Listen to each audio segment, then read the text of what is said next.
So today, 26th April. So since 2000, through WIPO, we are celebrating all over the world this IP Day, Intellectual Property Day, shortly known as IP Day.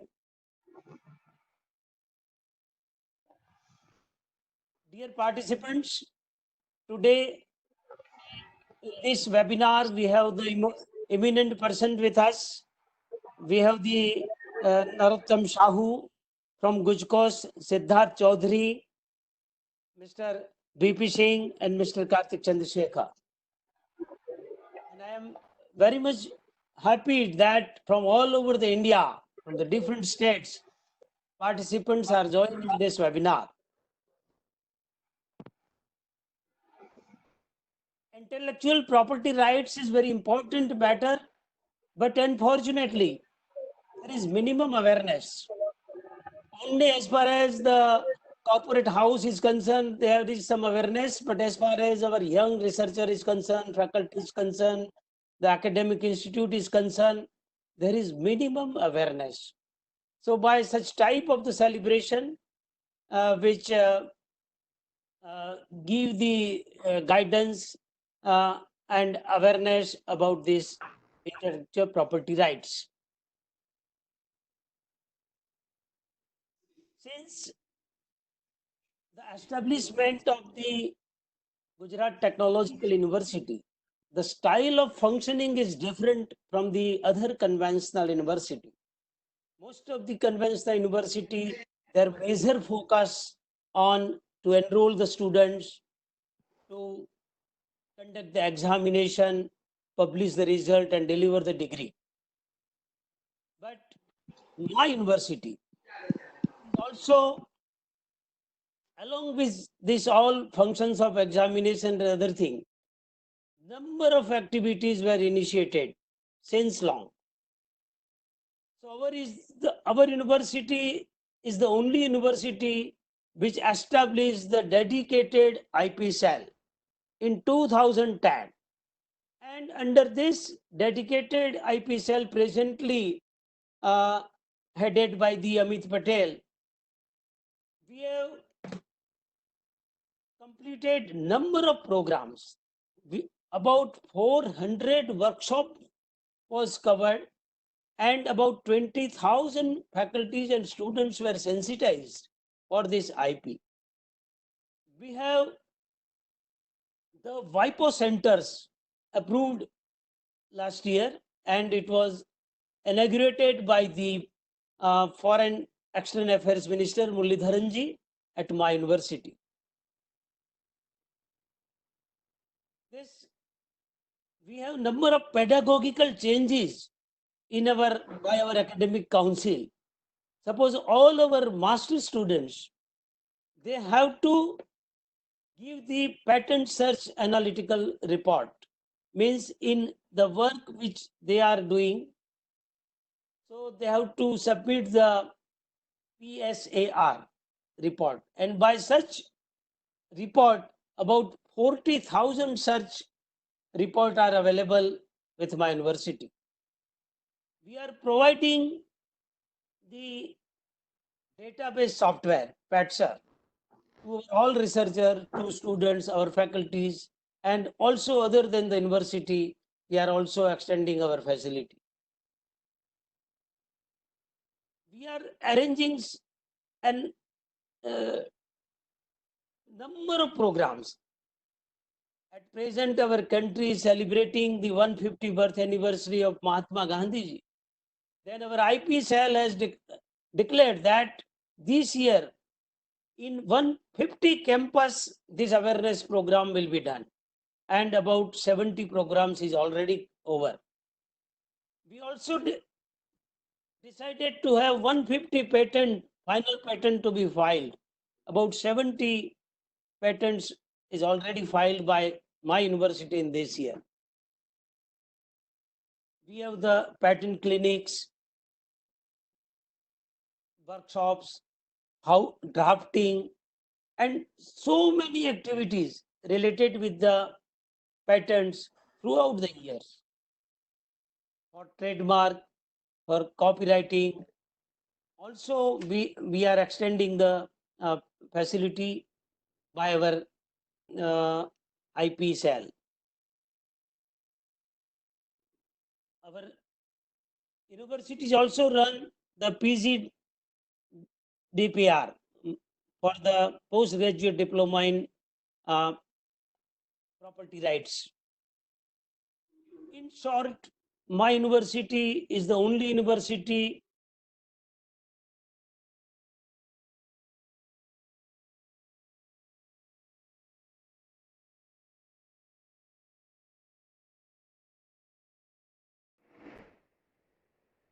other than the Gujarat. They are inviting our experts from my university for IPR awareness program at their university. They called at Calcutta, at Sagar, and so many other universities. So again, wish you very happy IP day. Thank you. Thank you very much. Thank you very much, sir, for briefing all of us and making a brief about GTU's various IPR activities to all the participants from across the India. Thank you very much, sir. Now, moving ahead, now I would like to invite Dr. Narottam Sahu, sir, from Gujarat Council on Science and Technology. Dr. Sahu is presently heading the Guj Coast, which is one of the most vibrant council on science and technology in all the states of India. He is very deeply interested for the design and development of innovation, scientific programs, and outreach activities in science and technology for awareness, understanding with inculcating scientific temper and inspiring curiosity for lifelong learning. He has did a lot for science promotion for the schools and post-graduation colleges as well, and promoting IPR activity to best of his capability by his team. We welcome you, Dr. Narottam Sahu. Thank you, sir. Good morning, everybody, and greetings on the eve of World Intellectual Property Right Day. Today is being celebrated as worldwide. So this is a great collaboration, great celebration. I would like to congratulate our Honorable Vice Chancellor, sir, Professor Dr. Naveen Seth, sir, for his kind consent and for his concern for this celebration, despite of this prevailing worldwide lockdown situation.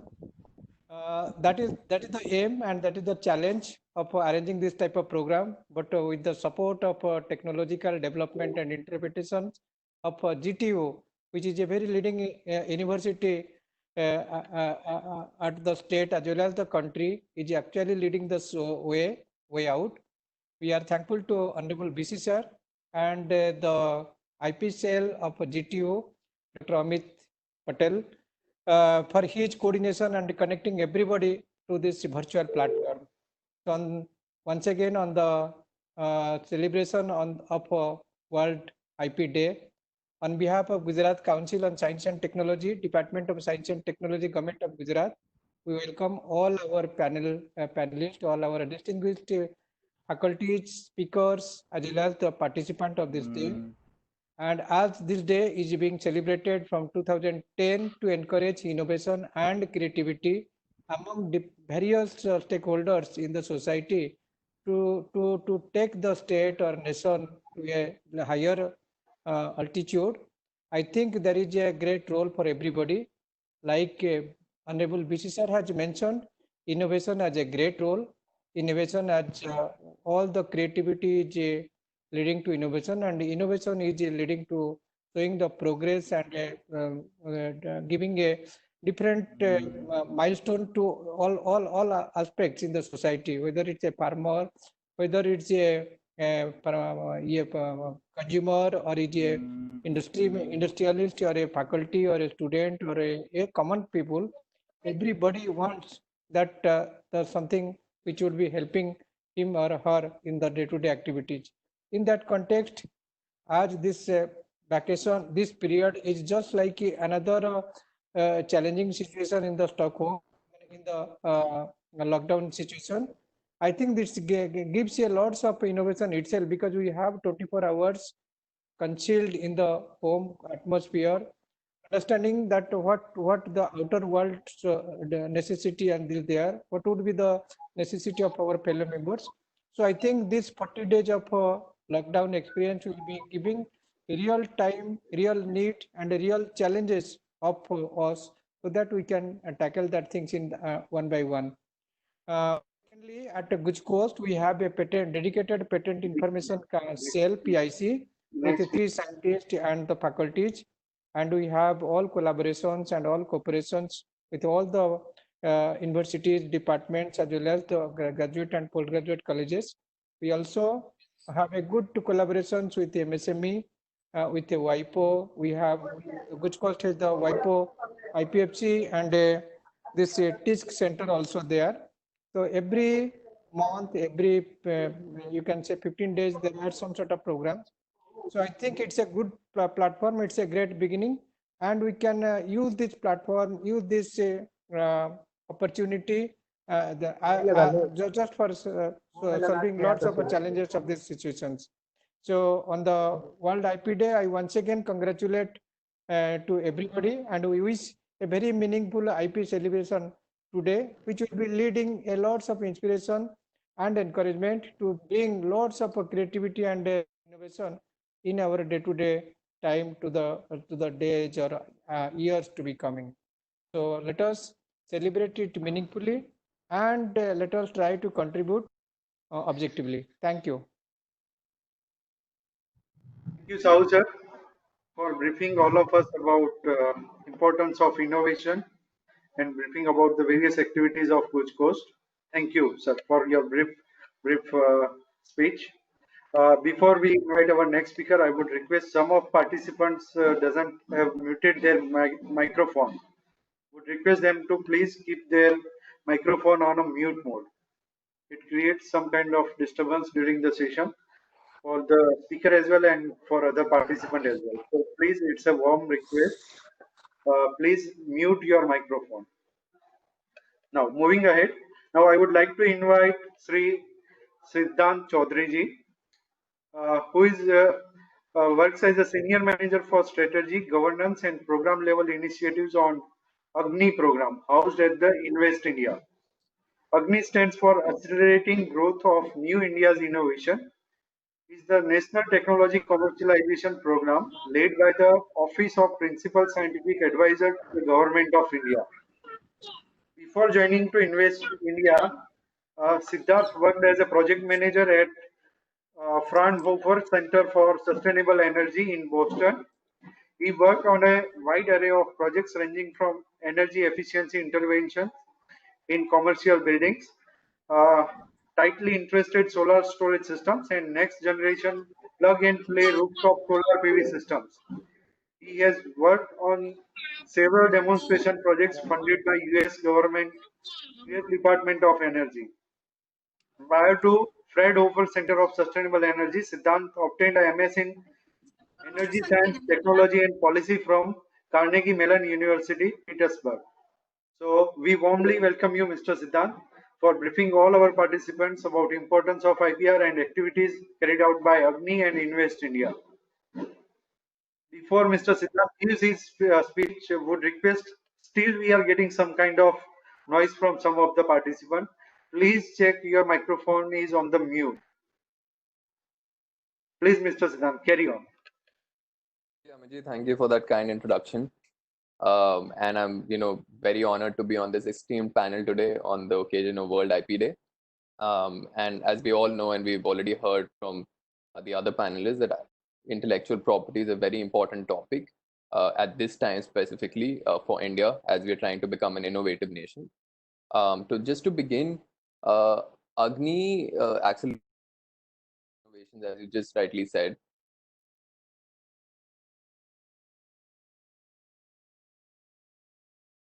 It is one Technology Innovation Advisory Council. So what the focus is on is that are made in India, designed in India, and taking them to market. So it's a commercialization program. Essentially, what we focus on is across sectors, taking technologies and trying to fix problems that they face, trying to get them mentorship, trying to take them to market based on various channels that we have created with government and corporate. What we've been seeing for the last couple of years that the program has been active and the process of getting it online was that India already has a very strong base of IP. A lot of the stuff, and I focus mostly on patents. A lot of the technologies that we have are very IP heavy already. There are a lot of patents being filed across sectors, not only IT and sort of software, but also hardware. So that is something very interesting to see. We've also noticed that, as Sir mentioned, awareness of IP is still low, but it is increasing thanks to organizations such as CPAM. We've also noticed over the last few months that the process of filing uh, IP patents has become slightly easier. The time taken for processing has also come down. So generally, the step towards making it much more useful for innovators and inventors is actually taking a lot of pace now, and we see many much improvements in the coming months. However, what something that we've noticed quite often is a lack of understanding of IP at the institutional level. So you have innovators, inventors, startup founders who definitely understand what IP is. They understand the importance of it. They realize that if they have IP and they have their invention protected, they can actually take it to market. They will be known for this invention that they have created, and they'll have a common language across the world to talk about their invention and get value out of it, which is the best positive feedback that any innovator can have. However, when we look at some of our research institutions and academic institutions, the understanding of IPR is low. They all know it's important, but maybe the mindset is still about writing papers, publishing those papers, and not really knowing how to monetize what they've already produced. There are some exceptions, definitely, but overall, there is still a state of a lack of awareness. We've been trying to push for, in fact, in this range, more guidelines around technology transfer offices. So TTOs, for instance, there is no model TTO guideline. Nobody knows how to actually license out technologies that are being prepared in a lab or in academic institutions. So, for instance, if we take the example of the CSIR labs across the country, there are 38 with various other centers. They file probably the most number of patents every year for the last few years. And that is because of a concerted push to understand how they can create value from all the work that they do year. So what we notice is that a lot of these patents are not actually then serviced. They have these patents and they keep them, and no economic value for the institution, for the country is taking place. What we're trying to do over there is let them know through various programs. We had a program last year where we had a lot of scientists and technology transfer officers come in and actually learn about how they can assess commercial value of what they're doing, how they can take it forward, what sort of licensing agreements they can actually come up with that will help them exclusive, non-exclusive, how to actually divide it, how to make sure that whatever the scientists in the labs are doing actually brings value to them. And this is something that critically important. So as Dr. Said was saying, GTO understands it. There's a specific, Amit, you look after the IPR department here. That needs to spread all across the country. And there are institutions like yours which are doing it, but across the board, this really has to make sense. And coming to the topic of this year on World IP Day and sort of what the next speakers are going to speak about, which is also my background of a green future. Now, if you're looking in this time of COVID-19, and I hope everybody is keeping safe and maintaining social distance, the environment seems to have improved. And we shouldn't forget this once everything comes back to normal, maybe after 3rd May. We need to remember that this is how we are supposed to live with clean air, clean water, a life where we can go out and really enjoy the bountiful nature that we have. So that is something that we really have to keep in mind. And if you look at it, it needs interventions across sectors to ensure a future where we have sustainable development. So you have energy, you have transport, you have agriculture, you have industry, buildings, infrastructure, all of these different things, and waste, of course. All of them need to be targeted in a big way via innovations to actually ensure that we have a sustainable future. So at Agni, we have all of these sectors led by sector leads who actually look at innovations in these sectors specifically. And what we're seeing again is that it's moving towards sustainable development. So what people are looking at is resource optimization, how they can do something with lesser energy, how they can use waste to create value added products. So what we call waste to wealth. This is happening on a large scale now. It's a movement that has begun. It just we and everybody else on this planet must realize that this crisis of sustainability is probably the biggest crisis facing us. Even in this time of COVID-19, that is something that we should keep in mind and not forget. Putting our head in the sand is very easy, and just thinking about when the crisis hits us, we'll do something that really won't take us far. It'll be a worse situation than what we have right now for COVID-19. So interventions across sectors is important. I'm very curious and waiting to learn what the other speakers are going to say about how we can actually commercialize. I hope to take some lessons back to Agni as well. We have been working with corporate partners from across the world and governments, so including smart cities, the MSME department, to actually have these innovations percolate down into industry through licensing agreements, through technology transfer, through sales of products. And we are seeing there is traction across sectors, some more than others. But for instance, renewable energy, solar panels, grid optimization, e-mobility, energy storage. These are things that a lot of activity is happening both at the startup level, individual innovator level, and also at the research labs that I mentioned earlier. It's just how can we make them more IP heavy, make sure all of these different kinds of IPs that people are creating can be aggregated at a scale and then taken out so that we can become part of the global value chains and all of this. And I'm pretty confident looking at the COVID-19 response by innovators. We've had about 200 technologies come to us that we are routing to Office of PSA and various state governments for deployment. These are all IP heavy. These are all into test diagnostics, mass sanitization, creation of new kind of ventilators, simple machines, very, very innovative stuff. So I'm sure the Indian innovator is up to the challenge for making the green future a reality. Um, and I believe organizations like GTU, CPAM, Agni, the various government departments, all of us, and Karthik is here also, who's going to talk about some of the technologies that he's incubating. Um, we are on the right path. Let's just create more awareness about both these twin issues that we are discussing today. So we have the intellectual property rights and how we can strengthen them and how we can make sure people actually take full advantage of them, and sustainable development.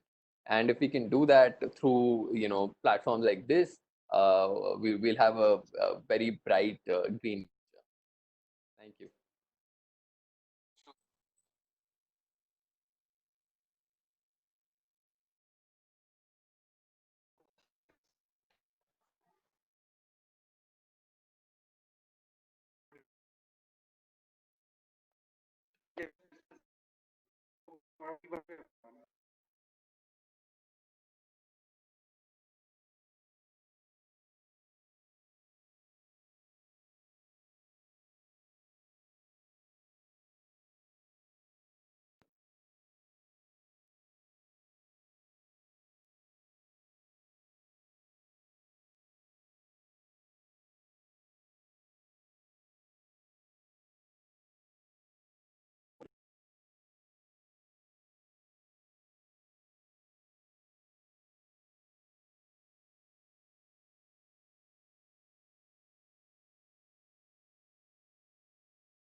Hello.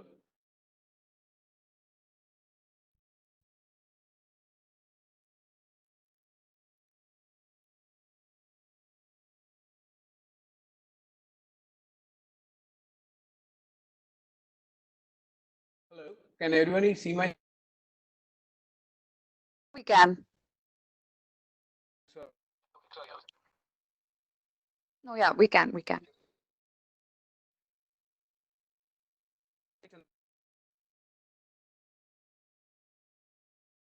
not clear.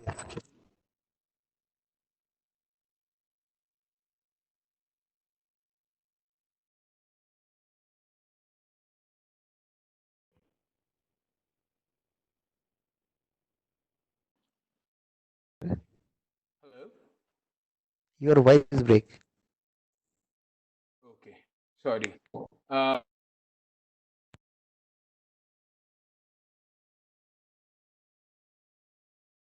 is my voice better now? It's perfect now.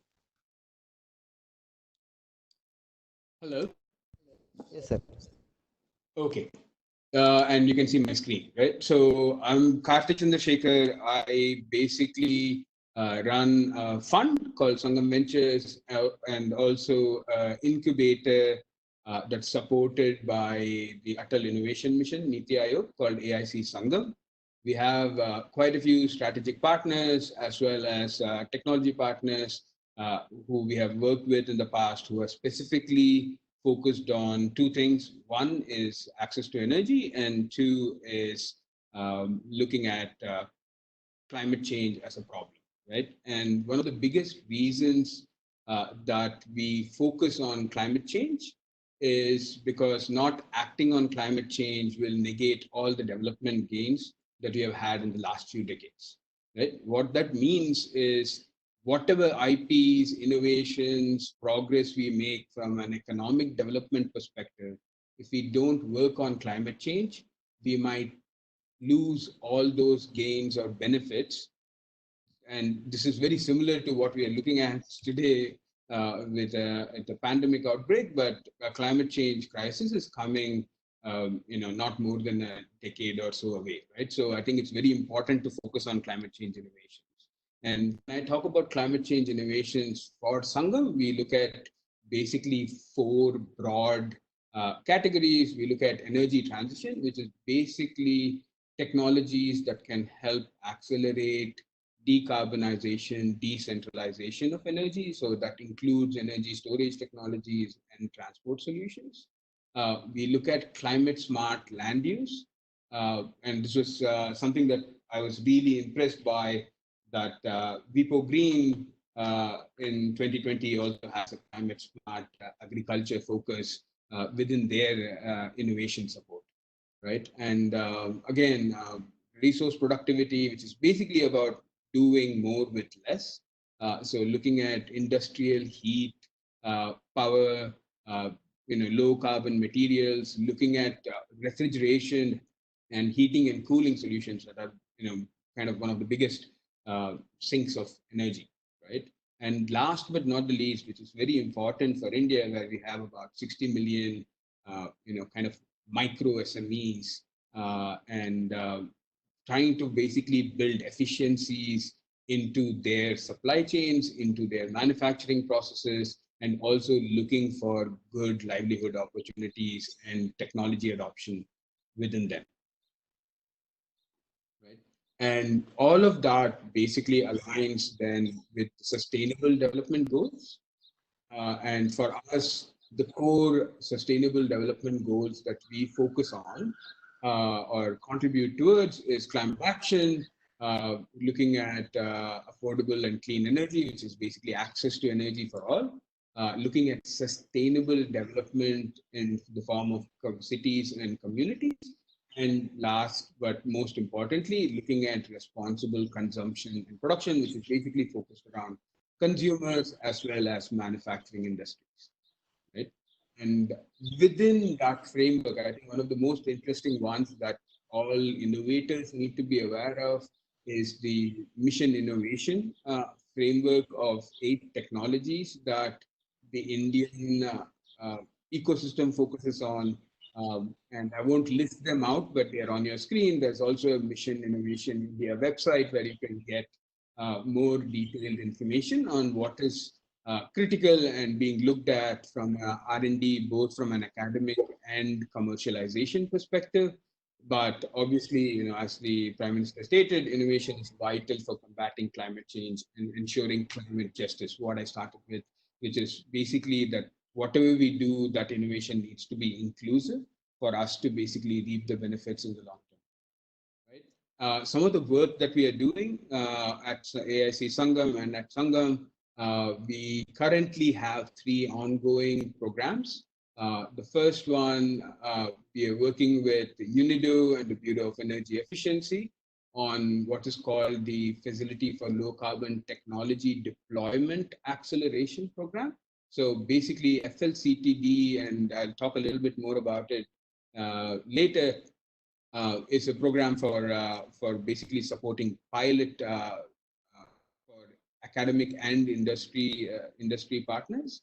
But the acceleration program that we run is for getting some of these innovators to be ready to do a pilot, and that's a big gap that we see, where you have innovators and there are organizations that want to support them to commercialization, but still there's a gap that exists in terms of how they would design these pilots for success, right? We also run something called the Emerging India Acceleration Program, which is in its 2nd edition, and that's funded by the Dune Foundation and by the Good Energies Foundation.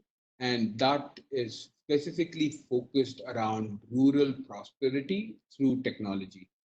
So what we are focusing on is looking for technologies that can actually add to rural livelihoods and ideally kind of go towards wealth creation in rural economy. So technologies that can be absorbed, deployed, and benefiting local economies in the communities that these SMEs work in.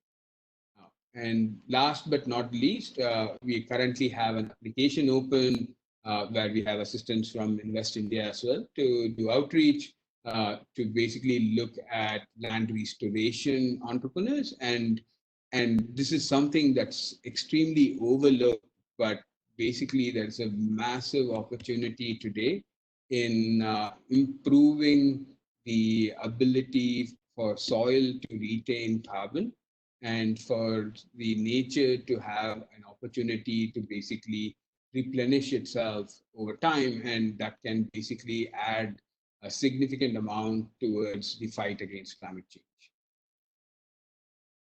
I want to talk about a few companies and also give some thoughts around commercializing innovation that they have benefited from. Inficold basically makes a thermal storage battery, which is basically used for off-grid cooling and refrigeration customers, or basically in areas where there is poor grid. So they use it for milk chilling, for fruits and vegetable storage, and they have co-commercialized technology with the National Institute of Solar Energy. So they have a co-license or a co-patent with them, and they are basically now working with multiple state governments to test and pilot some of these use cases with customers all the way from Kerala to Tripura. And so that's one opportunity to look at, where you could basically work with government institutions to kind of get the right technologies to the right markets in need. The second company I want to talk about is Promethean Energy, which makes low-grade waste heat recovery. And that's basically taking waste heat coming out of boilers, compressors, chillers, and putting it back into the industry in the form of hot water.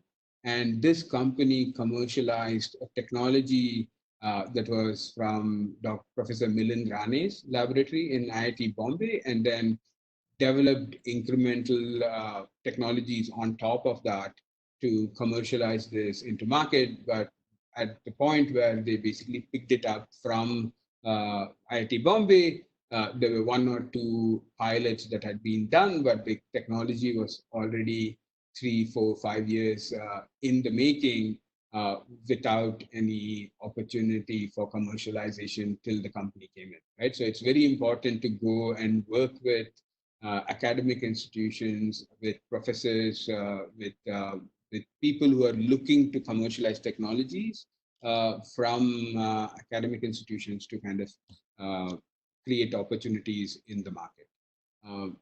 The electric systems is a story where now they're partnered with the Mission Innovation team to deploy these flow batteries or long duration batteries in distant locations.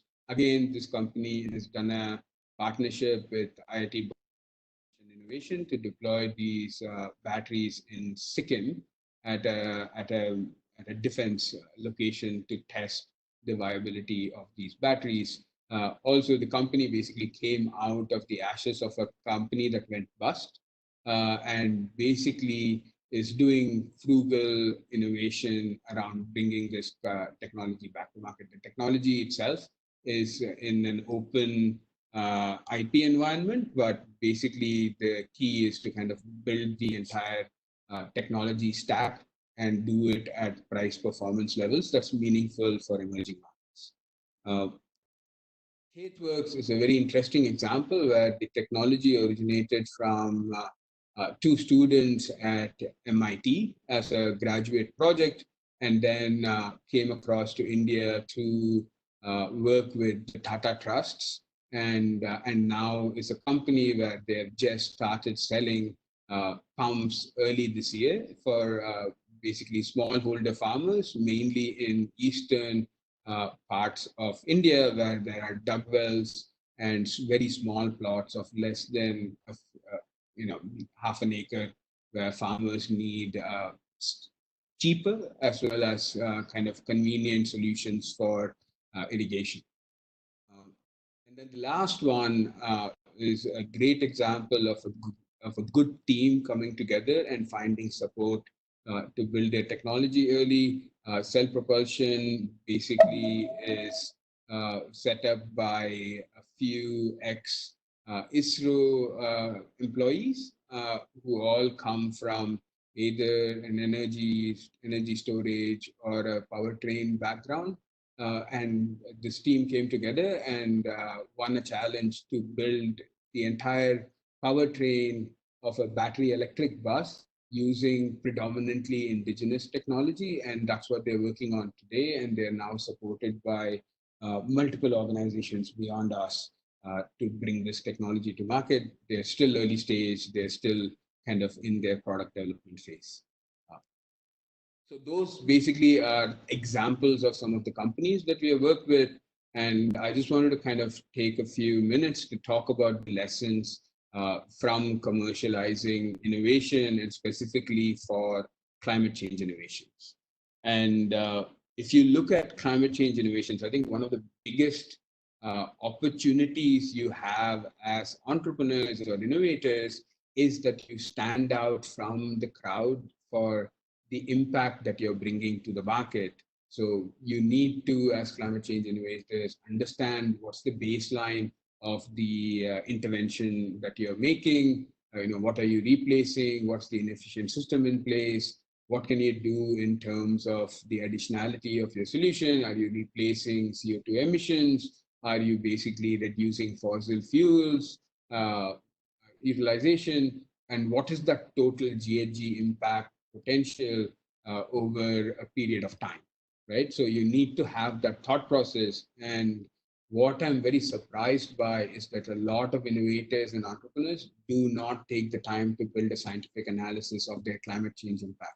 And I think that is one of the biggest reasons for climate change entrepreneurs to not get the support and the capital that they are looking for, because if you don't have a rigor in terms of the main mission and vision of your innovation or your enterprise, you're going to have a very hard time finding the support that you need, right? So do this before you do anything else. Focus on building a strong scientific understanding of the climate change impact of your innovation. And that's extremely important as you think about licensing or commercialization of your IP. Right?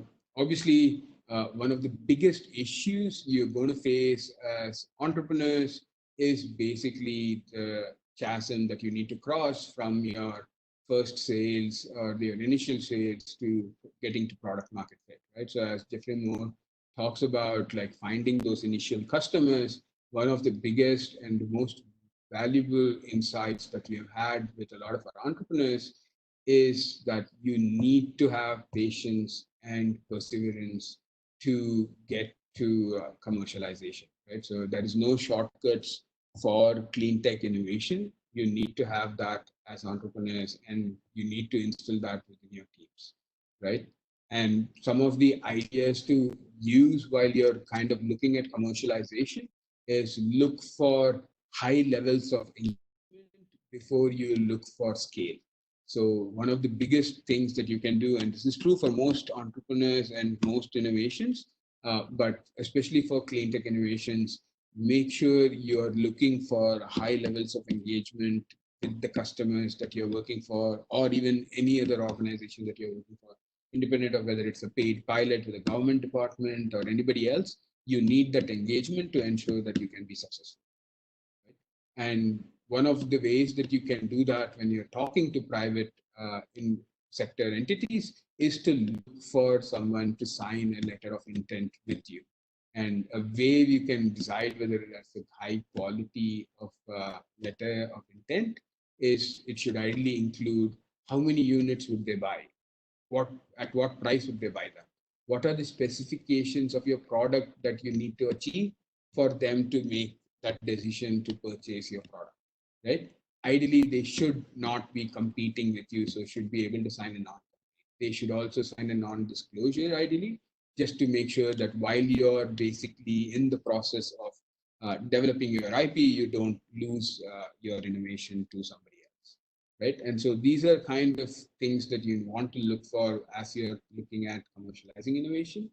And one of the things to think about as you are building your innovation forward is the reasons why typically startups fail, right? And one of the biggest reasons is that there was no market need. So as much as possible, try and spend time with your customers.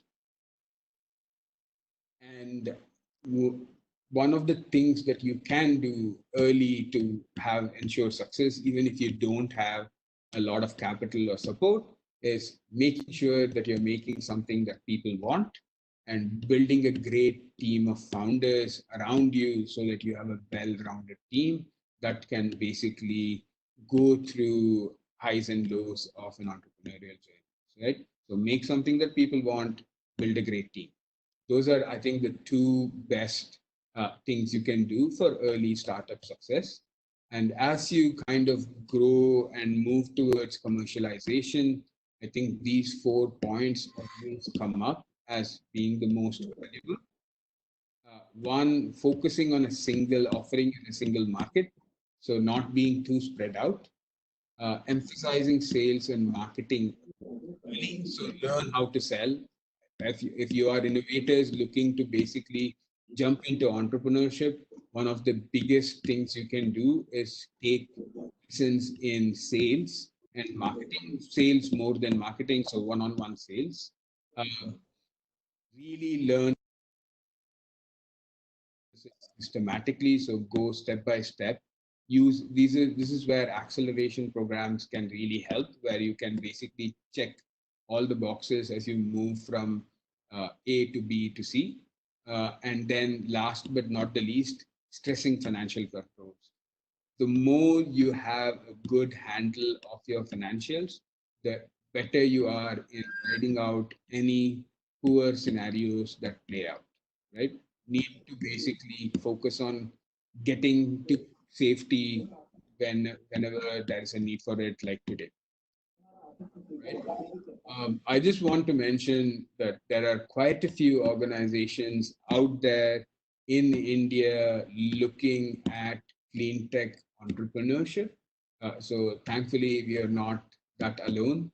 Uh, some of the organizations like the Clean Energy International Incubation Center, which is basically a partnership between Tata Trust, organization called Social Alpha, the DST, as well as Tata Power, runs now two different programs, one called the Clean Energy Challenge, as well as the IIGP 2.0, the India Innovation Growth Program. And those are two great opportunities to get support as well as capital. I mentioned about UNIDO's FLCTD program, the Facility for Low Carbon Technology Deployment, which gives grants and helps you identify pilot customers where you can deploy your initial products to get proof points for you to commercialize. There are also organizations like Celco Foundation, which is now set up Celco Energy Access Fund. There is Shell's E4, which now runs annual acceleration program. The WWF Climate Solvers, which basically runs an annual program to facilitate clean climate change entrepreneurs, but with a lot of support around bringing together the ecosystem. The Climate Launchpad, which is a European organization, which is now actually partnered with Agni to basically support entrepreneurs globally, but specifically in India, as well as other organizations like CII, IAN, India Partners, Omnivore, Ankur Capital. So there are a few investors as well as support organizations out there that you can now reach out to. Obviously, you have technology incubators and acceleration programs beyond these in academic institutions and supported by corporates that you can reach out to. So do keep a lookout for those within the ecosystem. And last but not the least, I just want to say that for making clean tech investments attractive, what we need is high risk capital, access to R&D infrastructure, and a lot of business assistance and a cohesive nurturing environment, right? So what is the hardest to get past is making sure that we kind of cross the technology risk, right? Does it we make it within a certain price point? Does it work to the satisfaction of the customer? Will people buy, right? So the technology market risk chasm that needs to be crossed requires a lot of support, and that's not typically the support that's provided by commercial investors. And that's where I think there could be a lot of opportunity for the government to assist in creating pools of high-risk seed capital, publicly accessible R&D infrastructure, as well as simpler pathways for licensing of IP from government institutions. And these are some of the things that we know that the government is actively working on. And I think if you kind of share your ideas or thoughts with them, they would surely be interested in learning more about what you're working on and how they can help, right? And for us, I think the focus is always making clean tech entrepreneurship attractive. So we want to get as much good, great talent into the sector. So convince youth that this is a great sector to work in, ideally create some really good role models of innovators and entrepreneurs who have been successful in the sector, bring in as much diversity into the sector to make sure that this is a great place for people to want to come and work in. So do as much of empowerment within the sector as possible. And last but not the least, foster creativity and make sure that people are having fun as they try to solve the world's hardest problems, right? And just a last bit, obviously in this crisis, while we are dealing with a global pandemic, and actually also seeing low oil prices, which has always kind of been linked to poor investment scenarios for clean technologies. I do strongly believe that coming out of this crisis, we have an opportunity to become relevant to a global platform that is looking for and driving innovation. And it will be extremely valuable to come back to this conversation again and again about how we can become relevant and meaningful for global capital providers, global organizations which are looking for sustainability to support commercialization of clean tech innovation. Thank you for your time. I especially want to thank Wipro, Agni, Gujarat Technical University for having me here. and I'm happy to take any questions that people might have. Thank you very much, Mr. Karthik. It was indeed a really eye-opener presentation and discuss very good fundamentals. Uh,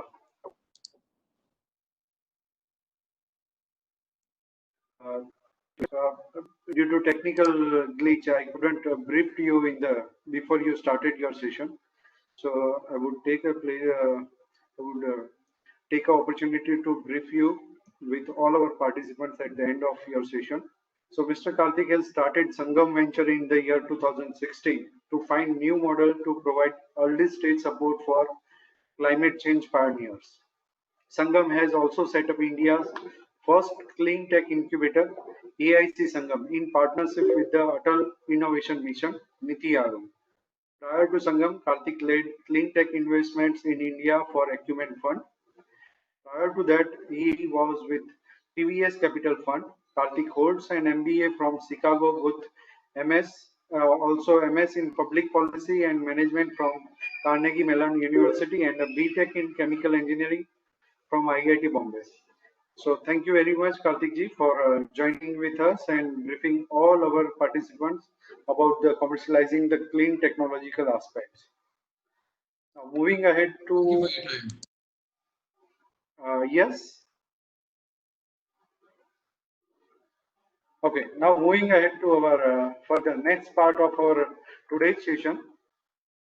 Now we will have a next session on innovate for a green future. A present theme of today's World IP Day by the WIPO. The session is going to be delivered by Mr. BP Singh, who was a joint controller of patents and design at the Patent Office, Government of India. He had served to Patent Office for nearly 35 years.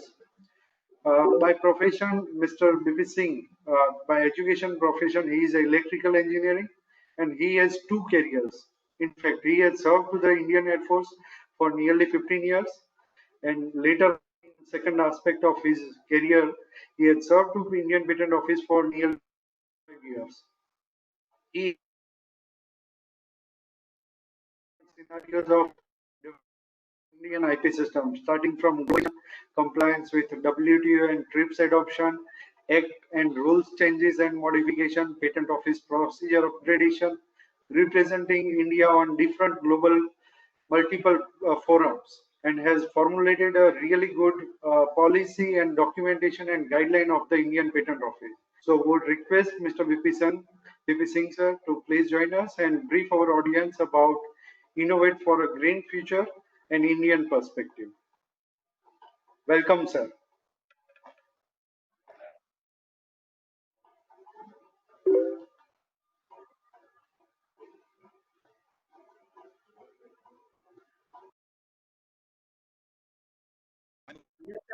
Yes, sir. We are able to hear you.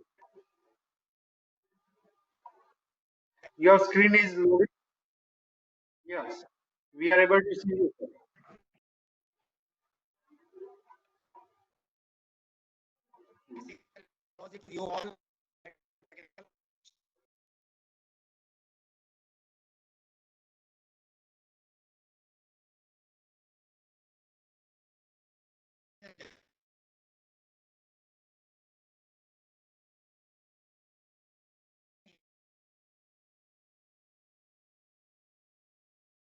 Sir, your screen is presently not visible.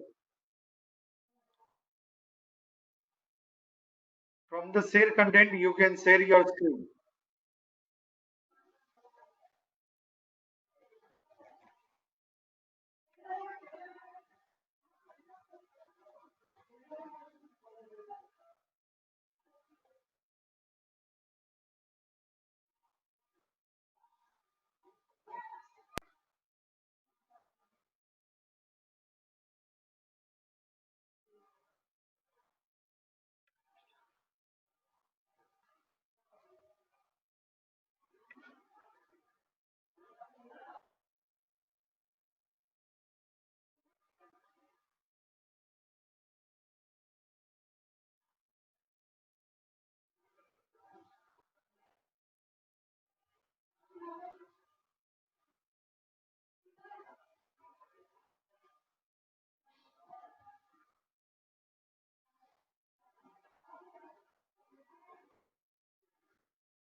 No, sir.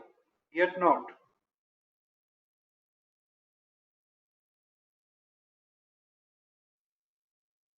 Okay, so I think it is coming up.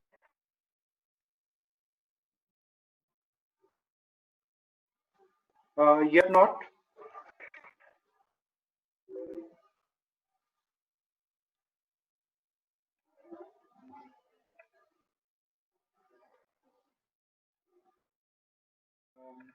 Not not to my side, sir. I think. See the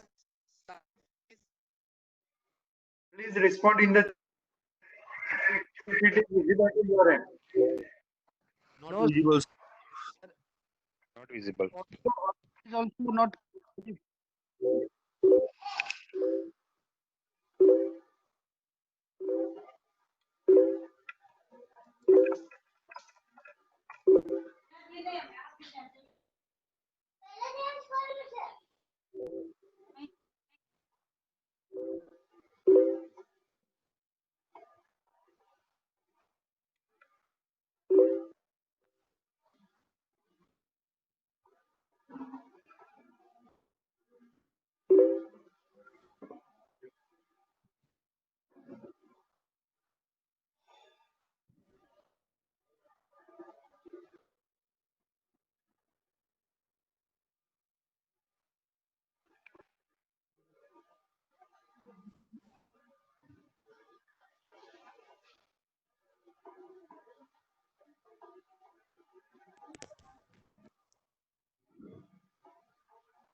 Yes, sir. It is visible now. Yes, yes. Kindly make it full screen and then please proceed, sir. Yeah.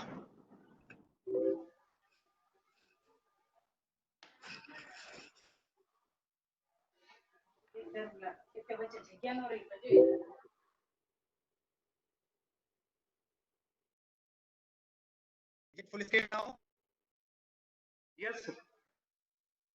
Again, after a lot of struggle, also we had to wait for this. Just moving ahead to our topic today. Sincere thanks to the organizers for giving us the opportunity to connect with each other, and especially uh, to share our thoughts on the subject. Today, I must sincerely thanks to WIP also to choose the burning topic of the day today, that is innovate for green future. Where we are all going. This is the dark need of the situation that we should strive hard for attaining the safe tomorrow. And what is the way forward? The way forward is that we should move toward low or no carbon fuel, renewable energies. But what is the way? What is the method? The method is through innovation, support of IP. So, realizing this need, rightly so, WIP this year theme for the World IP Day is innovate.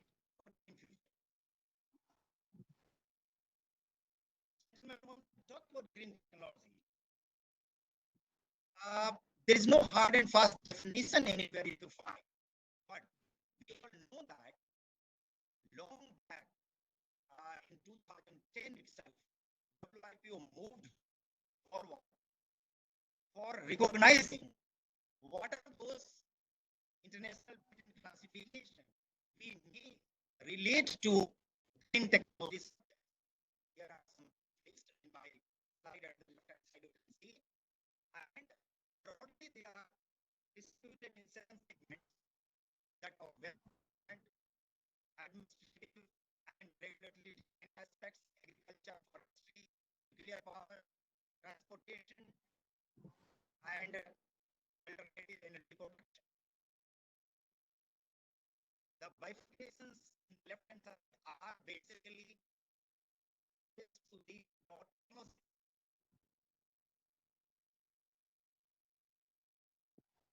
You all understand that there are a number of international agreements on the climate change, but very recent, the Paris Agreement, which we all must, we are all looking forward, working on it to achieve those goals, those targets. Increasing the use of renewable energy is to limiting global warming. This is the theme. This is the theme of the. This is the theme. The Paris Agreement. Singh sir, sorry to interrupt. Singh sir, sorry to interrupt. I think we are getting notice like pausing the screen sharing. I think you are moving the slides, but participant is not able to see them.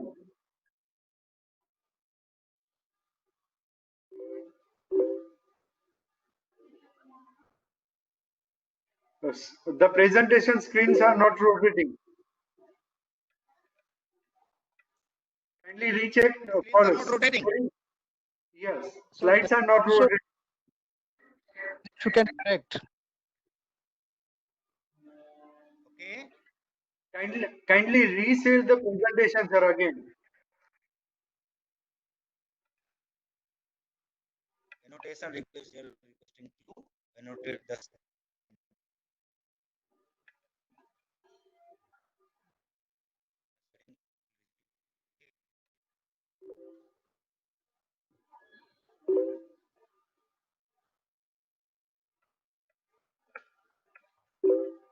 you see now? No, sir. Still, it is showing up like a pausing. Yes. Now, Yes, yes, it is visible now. it is good. Now visible? Recently you Yes. seeing the screen number 4. Yes, yes, yes.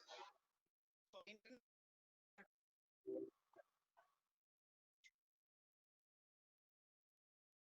one of the on the perspective is limiting global warming 1.5 is level. And at national level, I quote Prime Minister of the 60th which will manufacture goods such that and that for export goods are never returned. Manufacture goods so in fact that format is from the global zero defect zero effects in class. One mechanism wherein has no defects. Process which has zero adverse environmental and ecological.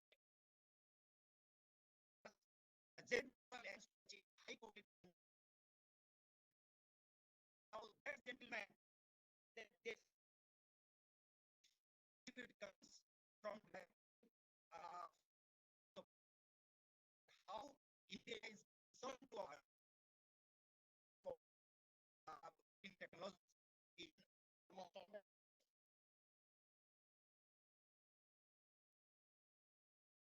so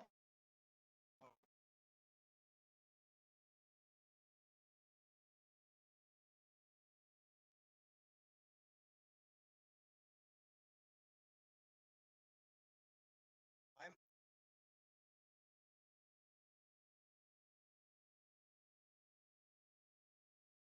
has the screen moved forward?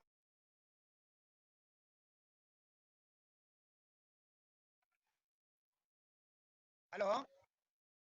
Yes, sir. Forward? No. I think it is presently on the slide number 4.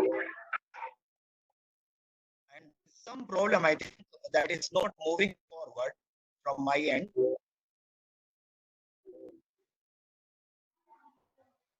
Okay. Neither from the keyboard nor from the mouse.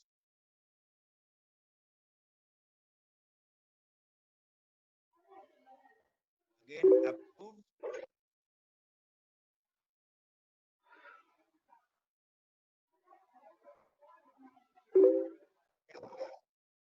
So the climate change.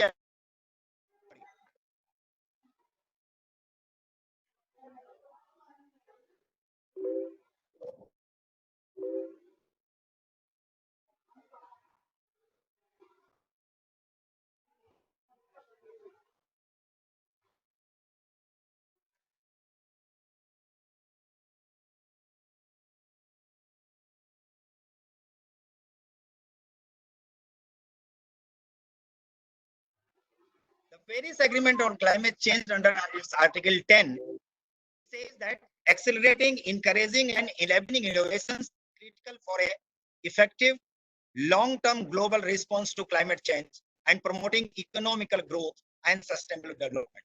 Now, this was the theme of Paris Agreement.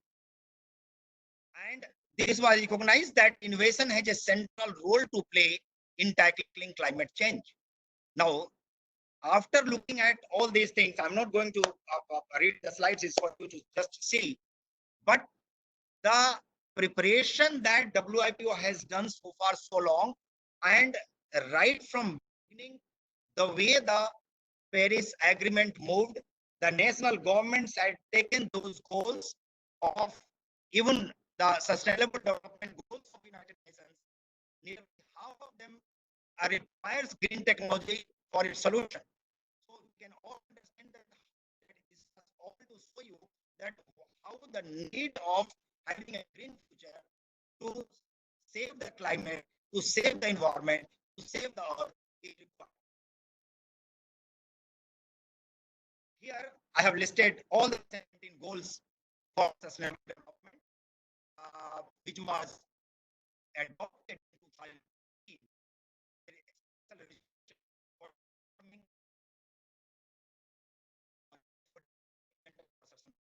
In India, has been assigned with responsibility of and ensure that all the 17 goals are achieved successfully.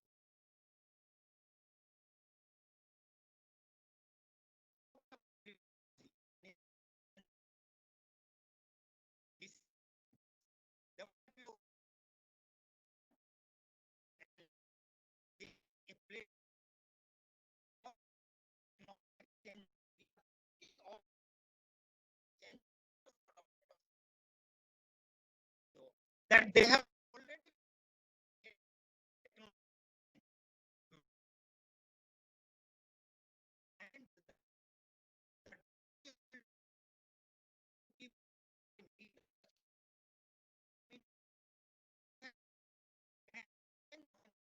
and can mutually offer transfer.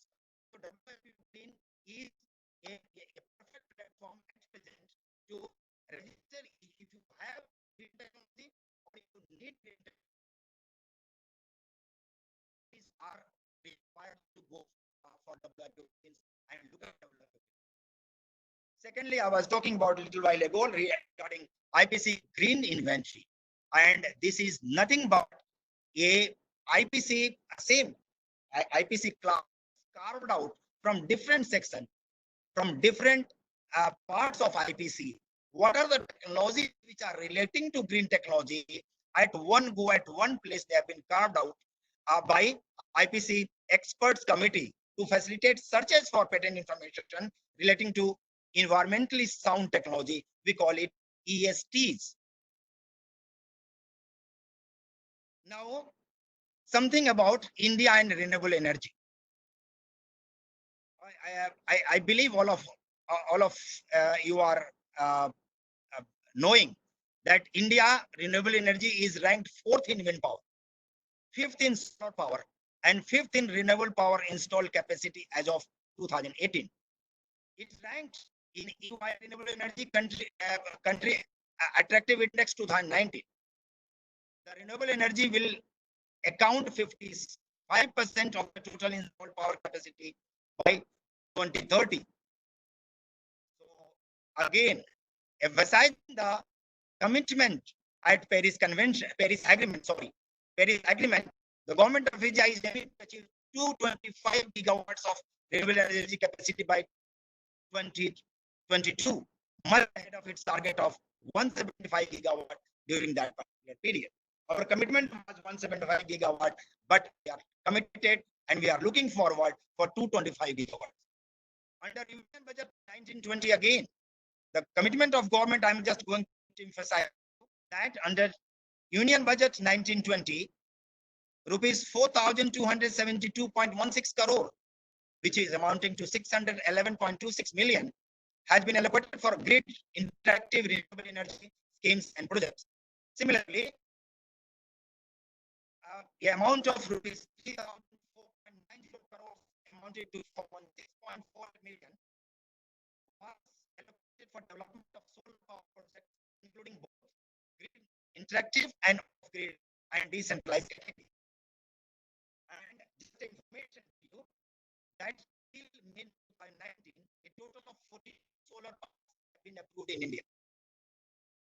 Now, we are talking IP, but minus these backgrounds, I think it was not possible to realize that what is the importance and how government of India is viewing this technology. National IP policy, gentlemen, you all understand, May 2016, India came with the IP policy, the vision statement, the mission statement, and the objectives are one mark in red to understand. In vision statement, we committed where intellectual property promotes advancement in science, technology, art, and cultural, traditional knowledge, and biodiversity sources. And India, where knowledge is the main driver of the development. And similarly, mission statement, apart from other things stated above, underlining that focus on enhancing access to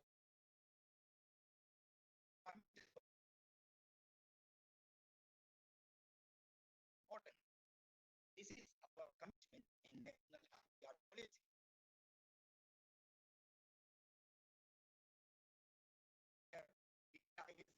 Administration is many acts, patents and trademarks, certification, semiconductors, copyright protection of variety, diversity, etc.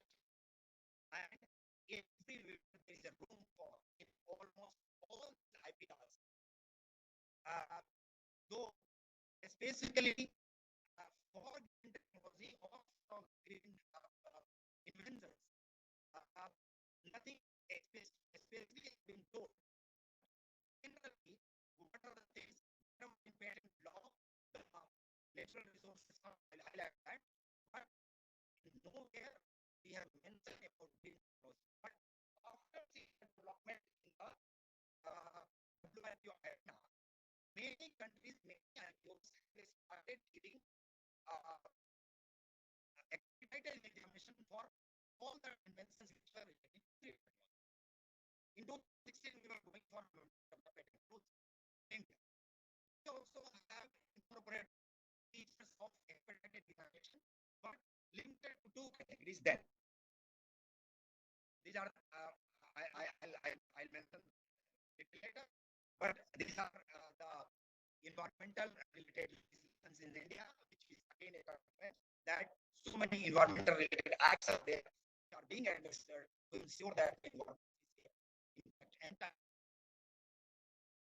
So, coming back to our commitment that when the world was opening for expected some for green technology, US also started and other countries also started in 2009. Once they started, our aim was to come to a level where we 18 months, I mean 18 months, we examine all the cases which are more than 18 months after the priority date or the filing date. That was the target. Hence, that was a larger target, not only for green technology, for all other technologies we had the target. And I am happy to tell you that not in all fields of technology, But in certain fields of technology, in December 19, that was the time deadline. In certain fields of technology, we have achieved at least 24 months, if not 18 months. So that was the target to achieve for almost all technology, not limited to green technology. These are the quality managements and how the patent office is growing itself to address the growing need of the hour, giving guidelines so that these technologies, especially green technologies and other technologies as well, they are addressed, they are examined properly so that none of the green technologies are left behind or they are kept under any circumstances with lesser degree of sincerity and attention.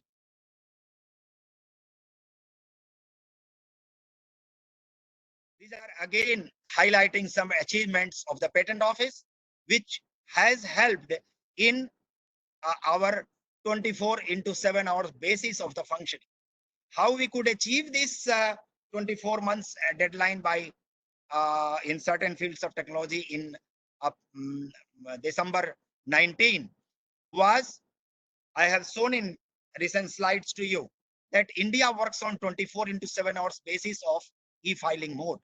No other country with this much vast population, and no other countries takes care of their filers, their applicants, their inventors, their clients in the way Indian Patent Office takes care, because 24/7 hours basis, nobody allows, everybody allows to their what you call their working hours. And that has helped in getting more applications on online, and that has also helped in disposal of very many applications, because once you get more, we augment and we go for more disposals as well. In 2019, once we started with the expedited examination, we started with very modest category. We just had two eligibility criteria. One was that the applicant must have chosen India ISA as ISA, and the second was they should fall in the category of a startup. And startups, as you are aware, that the intention of having so many startups are to focus on green innovation, green technologies, because these startups are engaged in such researches and such developments. But in 2019, the government of India felt that this category of expedited examination must be enhanced, and you see the list has gone up. It has swollen to the extent that all the government companies, all the government organizations, central government, provincial government, state government, startups, SMEs, they are all given the leverage. Ladies inventor to be last year, if you all remember, the ladies inventor, women inventors were the theme in the theme, basic theme of the World IP Day. And this year itself, 2019, the same year, the very year, Government of India has acknowledged the gesture by allowing expedited innovation for in respect of all. This was a welcome move. Also, India moved forward, and the J category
Hello,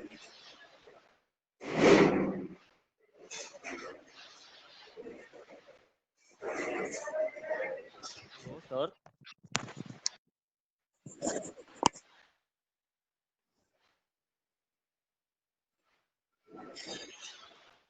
You are visible, but your audio is not available.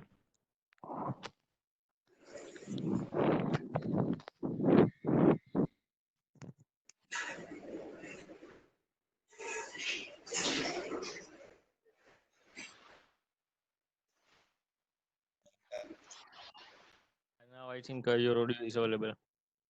Yes, yes.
Hello, sir.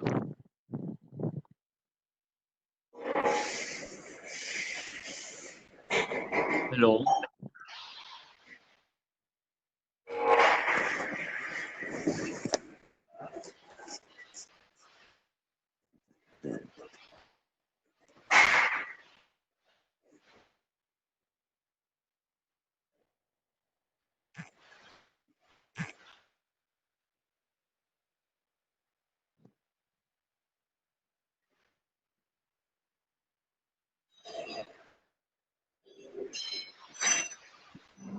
Am I audible now?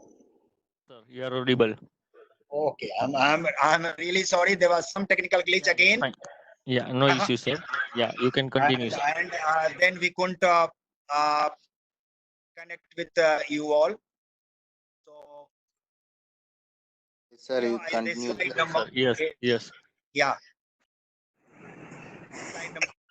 We were discussing about the expedited examination enhancement of the categories therein, and I was emphasizing that last year theme was women based on women inventors at WIPO, and we have incorporated the women inventors in the categories of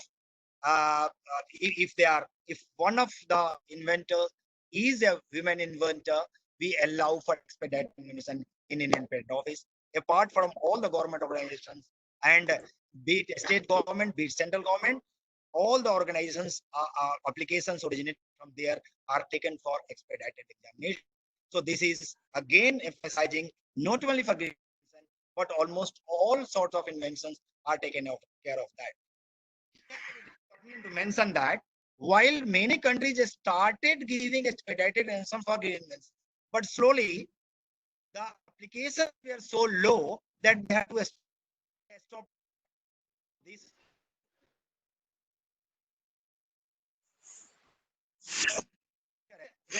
When WIPO has started, uh, they have all taken launching the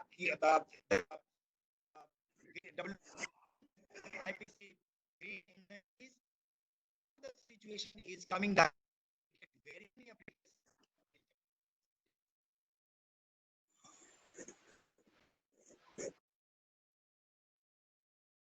annual report that disclosures examination of patent. Statistical data. I just move quickly on this. Here is the lines which are all GI. In the development of patents, every aspect of the intellectual property,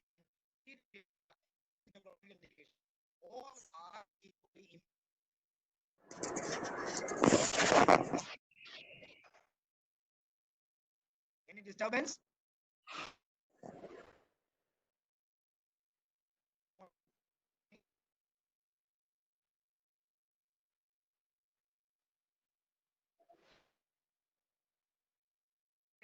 But all these technologies, all these areas of the art, design, they are all to give the contribution to our development of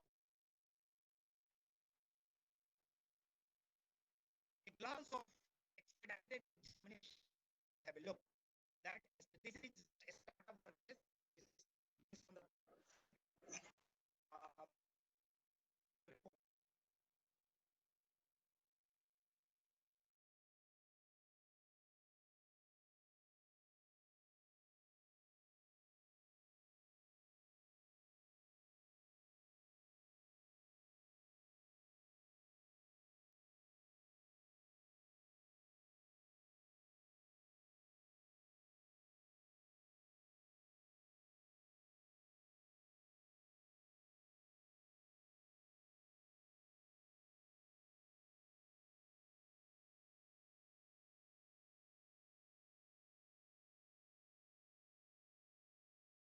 some of you may find your name.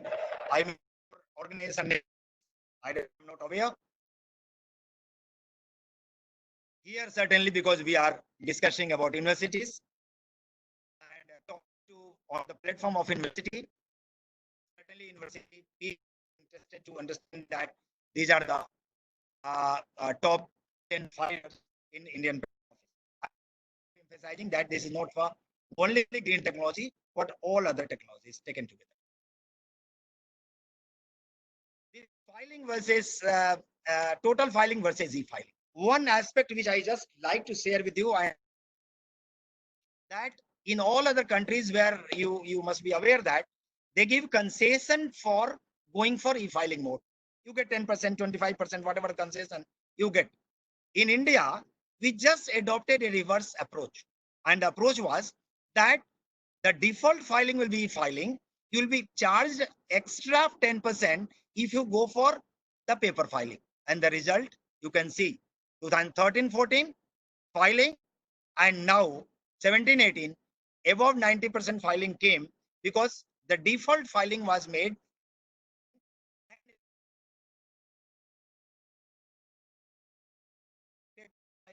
because the paper filing requires a lot of formalities before they are put on e-filing mode. So this means the little tact in India, and further so we have authorized all the patent attorneys, patent holders to come forward and file on e-filing only. So this was the major achievement that we got.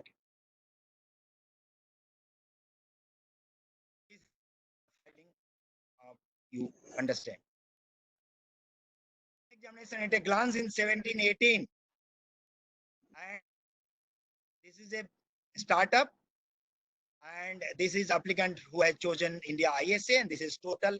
You can see the graph clearly that how over the years we have got the expedited innovation. So to give equal benefit to the people who are interested in experience and facilitating them in a better fashion. If you see the breakup of Indian filing 2016 and 17 in all the categories, person, startups, a small entity, and other than a small net person, that is we call it legal entities. You just see.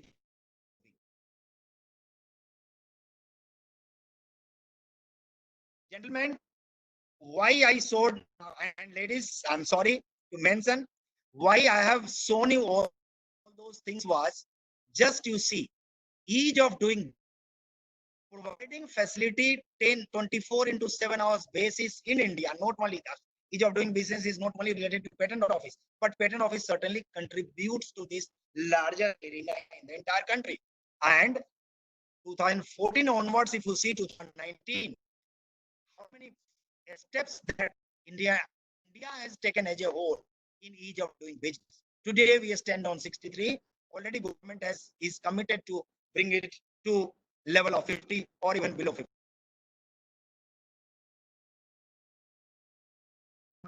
development representative office also has some contribution doing business ranking. The index ranking. Here, to have some contribution in some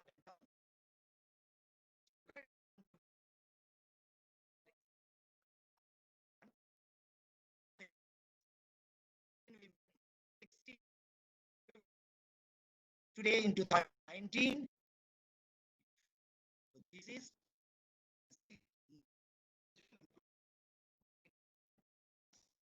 improvement in our global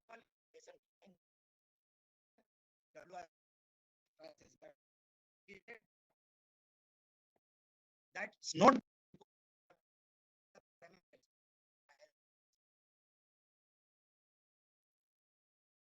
that they have got the ranking improved. Now, after having said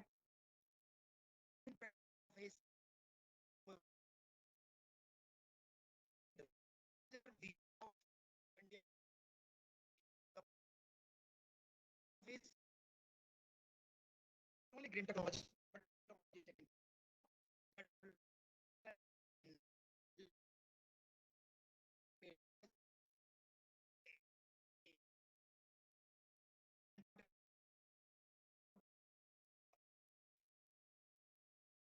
here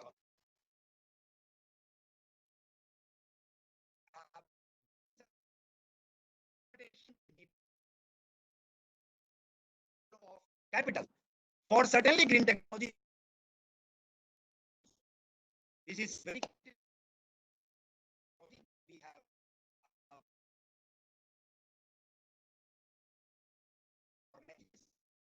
the roughly this divided into three categories. One is better state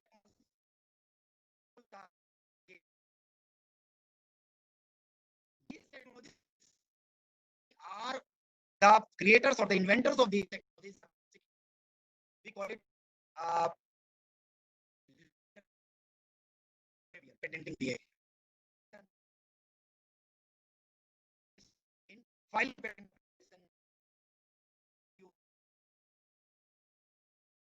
to reserve X technologies empty, better particular market more.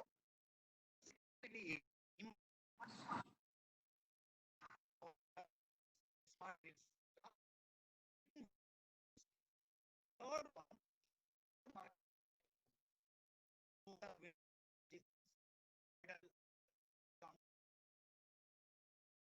and they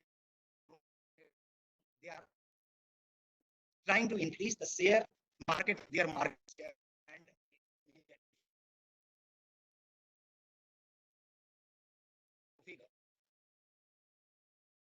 on PCT website that two onwards and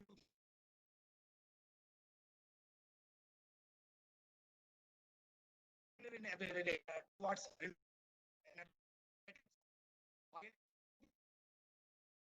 nearly filed in all are in Europe. And I have given 800 to now 2,863. Of course, it has went in 2012 at the peak when it was filed 4,541. And again, from 2016, it has again gone on increasing. So this is the figure or overall figure. This gives you a idea that and how the world is moving towards patent application filing in WIP. Here, particular, I have bifurcated in 4 different categories. One is geothermal, wind energy, fuel cells, and solar energy. Now, these are the patents at bottom. If you see, these are relating. The one in red here is fuel. The here, this particular portion. look at, see, is wind energy, and the top, it's very thin layer is geothermal energy. 4 categories. We have these application and by 4 right from 2002 to 2019. This is WIPO. Again, the figure is taken from WIPO website. Look at the top 10 countries in filing renewable energy patents are Japan, US, Germany, Republic of Korea, China, Denmark, France, UK, Spain, Italy. And again, this is into solar, fuel cells, wind energy, and geothermal.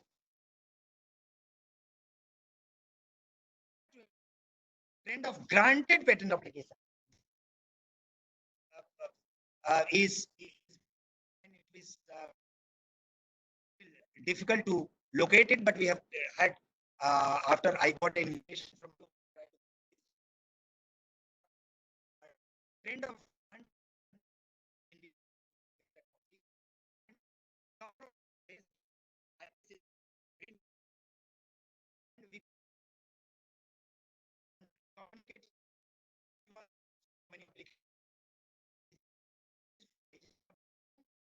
and supply have been filed, non-resident. Similarly, in almost all waste disposal, rail vehicles,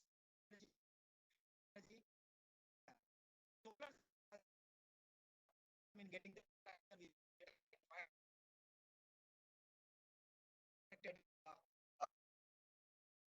correction here.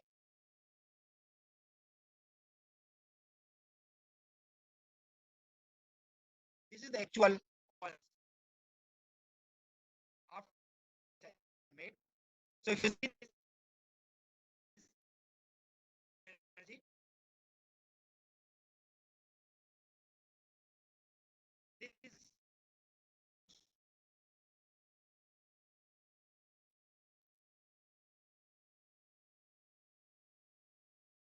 this is power supply. Is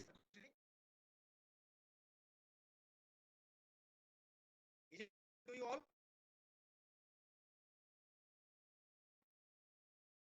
Hello?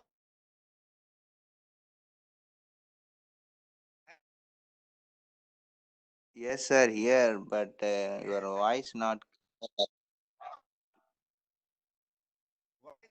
Not clear. Can you hear me? Yes, hear you, sir, but your I think so. Clearly.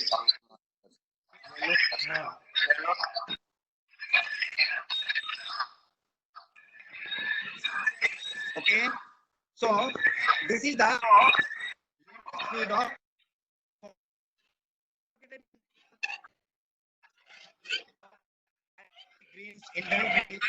in it. We have given for the granted patents, which are already granted, not in application stage, not in any other examination stage, but granted patent. 509 patents on wind energy, 398 on solar energy, 303 on power supply, 187 on measurement of electricity consumption, 154 for or classification of biomass, and 111 for pesticide, communicating, HOV, telenetworking, and carbon emission trading. And then rest is the figure available with you. Here, one thing is very important. Whatever patent we,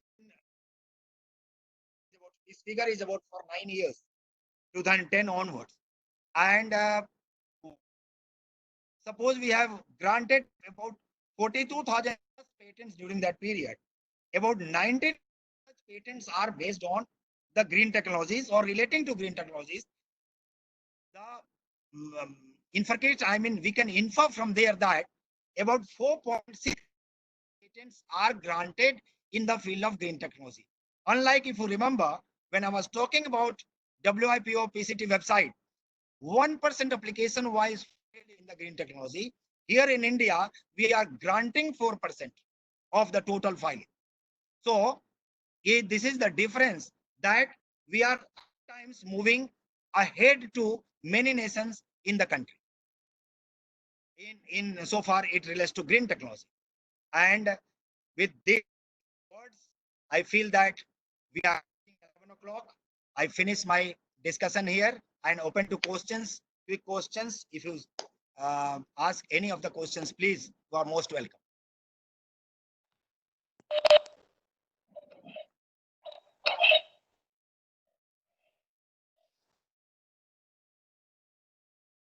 Dear participants, first of all, thank you very much, BP Singh sir, for giving a brief session.